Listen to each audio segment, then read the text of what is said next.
It was a normal day like any other in the town of Faranon, and on the outskirts of town lived a man named Nick, born with a talent surpassed by none. A few things were well known in Faranon. The sun was always shining, the people were always smiling, and Nick loved to dig. Whenever there was digging to be done, Nick the Digger was the man for the gig. Everyone loved Digger Nick, and nothing gave him greater pleasure than digging a hole of any measure. Nick strolled around town with an upside-down frown and his trusty shovel in hand, helping his neighbors and offering favors in any way he can. "Good morning," Nick says to his good friend John, who responds, "Good day," as he carries on. "Hey Nick," John asks, "can you do me a favor?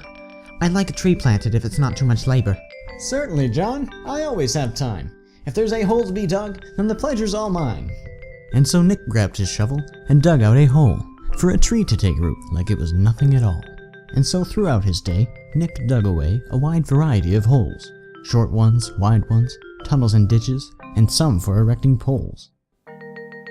Yes, all was fine in Faranon, but one day a boat with the youngster afloat ventured deep into Faranon Pond. You see, these were dangerous waters with creatures and monsters, and where the Gethot dwelled.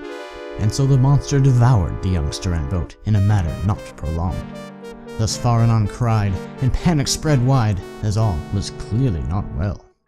And so the brave men of the sea came to aid, taking leave from their escapades in Faranon Bay. "We will defeat this monster," they said. "We will not sleep till the creature is dead."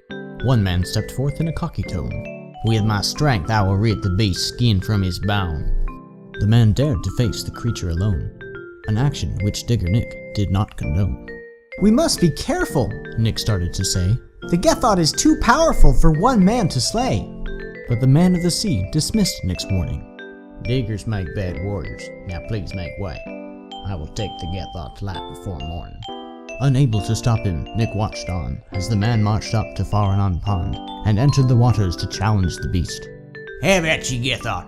I'm not scared in the least." Yet the Gethot wasted no time at all and swallowed the man of the sea. Even with all of his strength in his gall, he went down the hatch quite easily.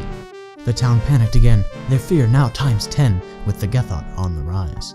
The next bravest man of the sea stepped forth, loaded with weapons up to his eyes.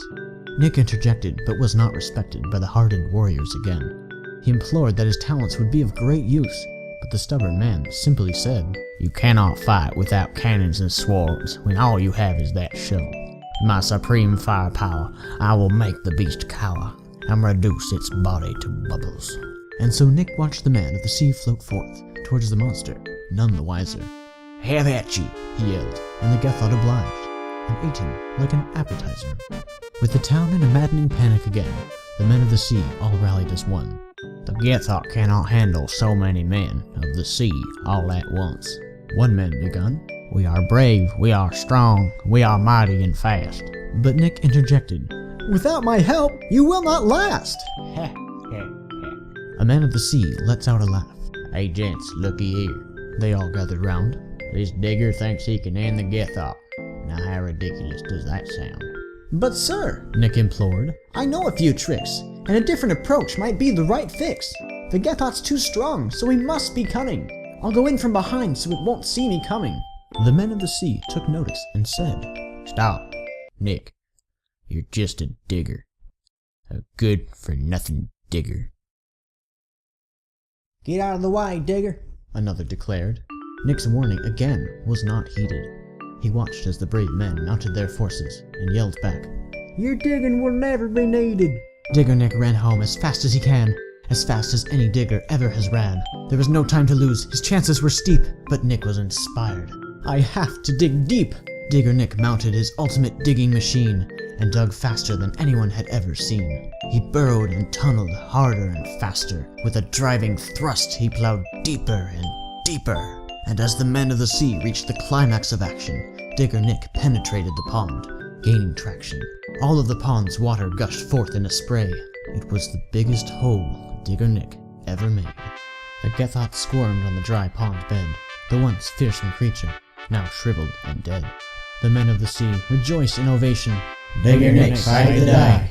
What a thrilling sensation. Wow, what a guy. And so the town of Faranon was saved by Nick the Digger and his digging ways. A statue was erected in his honor, a fixture, reminding folks to look at the whole picture.